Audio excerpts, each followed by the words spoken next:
Adobe just released a new update for Lightroom Classic. The best feature in it is centered around masking, and this feature is pretty good. Terry Vanderheiden here. It's August, and just last week, Adobe released a new upgrade to Lightroom Classic. It's version 15.5. While there aren't a ton of improvements, this one feature in masking is really worth the upgrade, and hopefully worth your time to check out this short video to see how these new features work. If you'd like to get the exact images I work on every week here in advance of my Tuesday tutorial, you just have to be on my mailing list. Go to my website, imagelight.com, and sign up by clicking subscribe. Fill out that simple form, and each week I'll send you a reminder of my video before it goes live, also a link to the practice images that I'll be using that week. So let's get into Lightroom Classic, this new version, 15.5, and I can show you how these things work. So this is the way it used to work inside of Lightroom Classic in the older version. If you go to the crop tool and then you start cropping in, you've got this area over here that's grayed out. And if you right click, you just get the regular right click options that you have. So the new version is done a little bit differently. We can see here that we've upgraded and it's release 15.5. Now with this new version of the crop tool, let's go in and hit crop, and we can start bringing our crop over. And we can see in this area here how it's a little bit grayed out.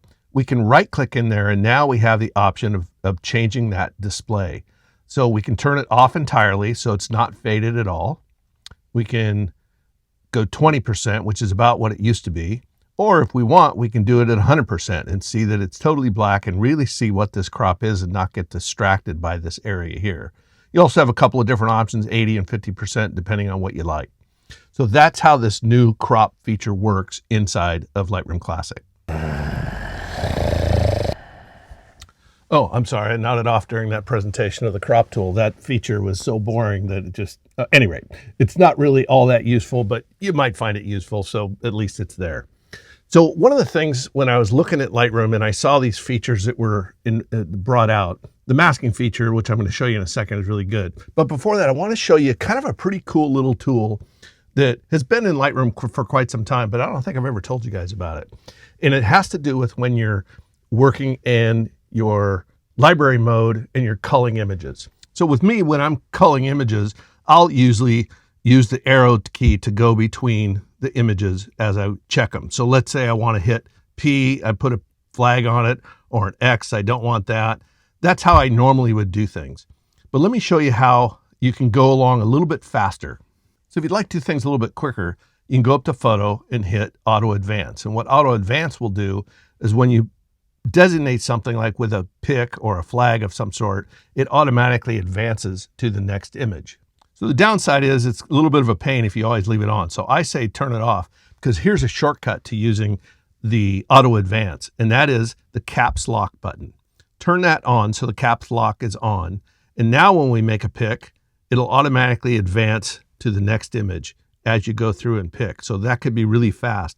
And when you're done, you just take your caps lock off, and now you're back using it as normal. So it's not going to advance on you without your permission.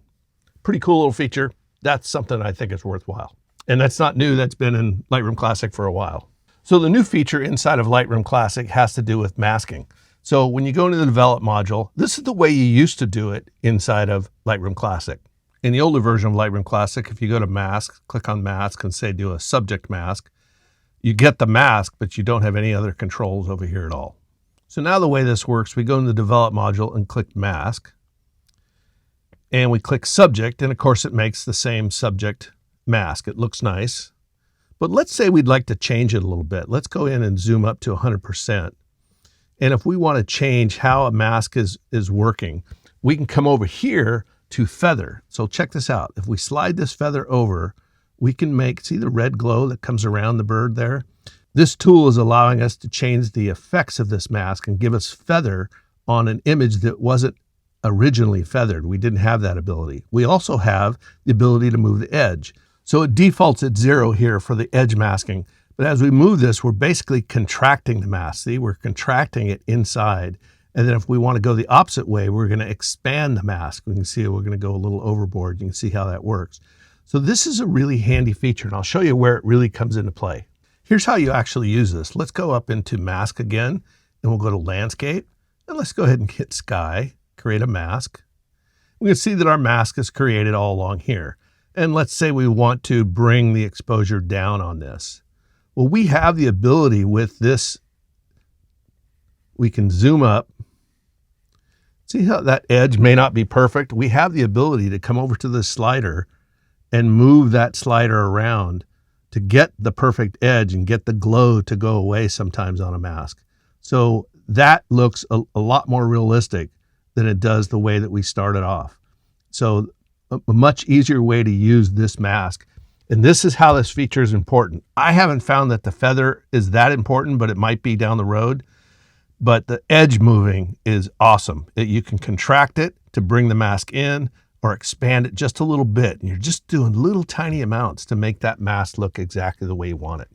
Let me show you on another image here. Let's go into Develop module and we'll go to Masking. This time we're going to use Objects. So as we take our object mask, click it around the squirrel, get a pretty nice mask around here. It's not exactly perfect, but it's actually pretty good. So let's see what we can do to improve it though. Come in here. You can see we didn't get as much as we'd like around here. So here we can move the feather a little bit and expand that feathering a little bit on that to make sure that we get all of those hairs in that mask. You can also control this edge by bringing it in, making it a little tighter, or bring it out, depending on what you want to do. So you have the control here when you're making a mask to move the edge around and really get a precise mask on something. So it's a very quick way to improve your masks. There is something you need to be aware of in how this mask works. So let me show you how that's done. If you're enjoying this kind of content, hit the like button and don't forget to subscribe to the channel and ring that bell icon to be reminded of my next video by YouTube.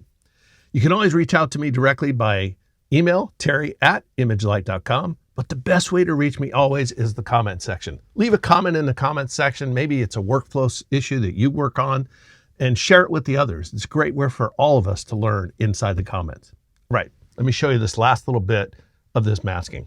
Or let me show you something here that I think is pretty important to understand about this new feature.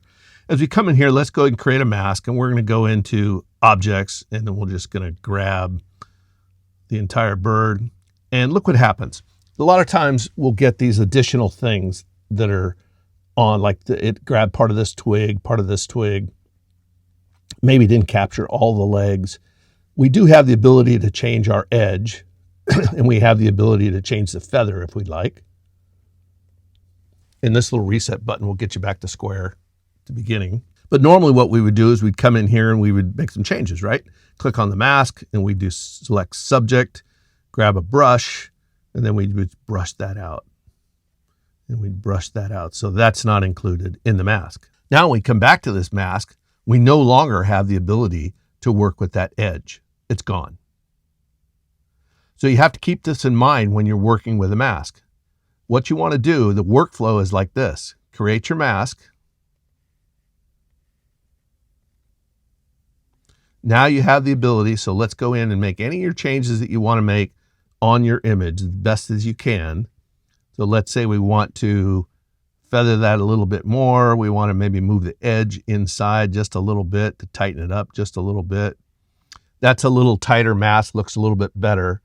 And now what we want to do, only now do we want to go back in and make some alterations to it once we're happy with the feather and the edge.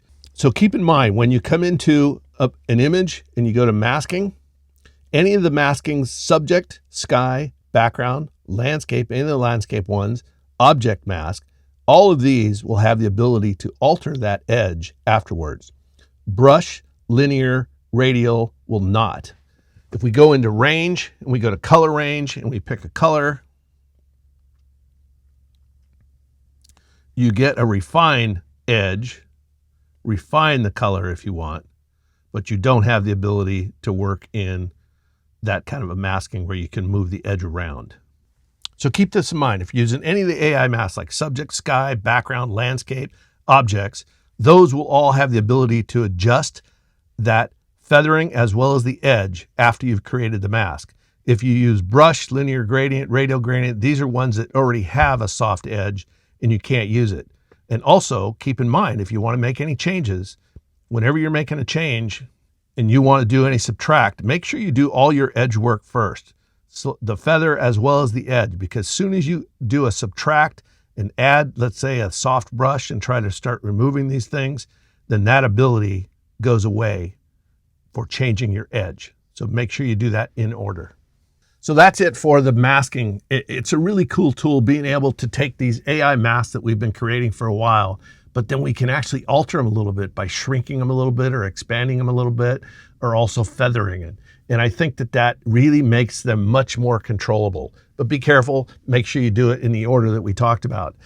Do the edge work first, and once you're happy, then go ahead and do a subtract or add with a mask, any other mask that you want. So as soon as you introduce a mask that has gradient feathering already, then it's not going to be available to you. All right, see you next time.